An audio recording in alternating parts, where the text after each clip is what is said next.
Hello, this is Professor Gibson, and this is a little video about solving a question in that WebAssign calls question number 21, 4.1.021. Okay, so here's the question. The following table shows the number of 5th and 6th grade teachers in a school district and the number of students in each of those grades. The number of teachers for each of the grade levels was determined by using the Huntington Hill apportionment method.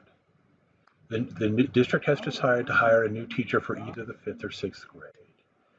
All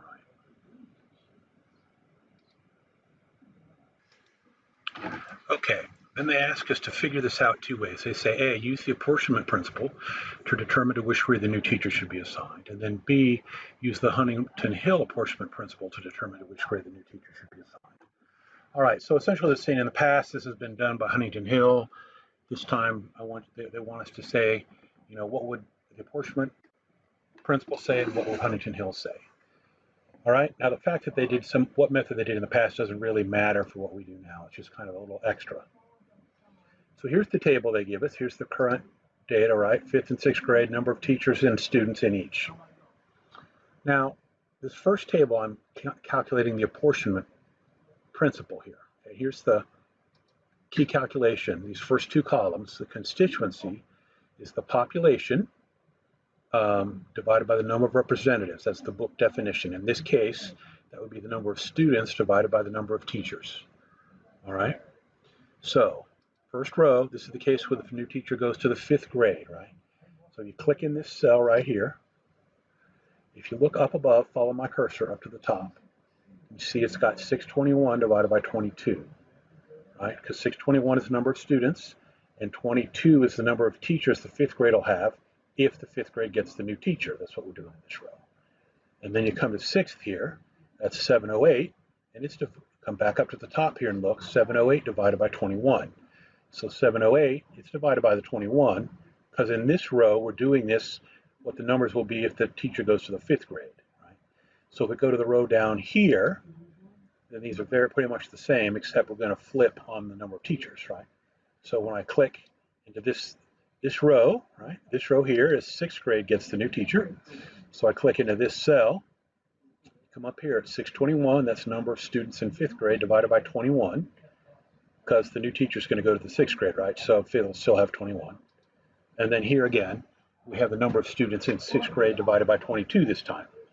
So this gets us our average constituency numbers. All right. Now the formula for absolute unfairness, in each row you just subtract the two numbers. So this number here, 5.47, is just the 33.714 minus the 28.227. And then the next number, absolute, is the same here, this number minus this number. All right, that's the next step. Now the key one is the relative unfairness. And the apportionment principle assigns the teacher whichever way has the smaller relative unfairness. So the relative unfairness, it's the absolute unfairness divided by the average constituency for the state or grade in this case that gets the new teacher. So in this first one, this one here, it's the absolute unfairness divided by the constituency for 5th grade, because 5th grade got the new teacher. And then this one here is the absolute unfairness divided by the constituency for the 6th grade, because the 6th grade gets the new teacher. And then the way we'll choose is whichever one of these has the lowest relative unfairness number, right? 0.081 is lower than 0.194, so the 6th grade will get the new teacher by the relative unfairness method. All right, or by the apportionment principle. It's not the most, okay. The apportionment principle, I'm using the wrong terminology there. That's the apportionment principle. Now the Huntington Hill rule has a formula for it. Let me draw this up there. So in this case, what we're going to do is in the first column here, we've got the population for each one, 621 and 708. In the second column, we've got the representatives for each one. In the third column, we put in the Huntington Hill number. And here's the formula for the Huntington Hill number. It's the population squared divided by this kind of interesting quantity. It's the number of representatives times the number of representatives plus 1. All right? That's the Huntington Hill number. So what's happening here is that formula is in, and it gets you these. It uses the 621 and the 21 in this case, and the 708 and the 21.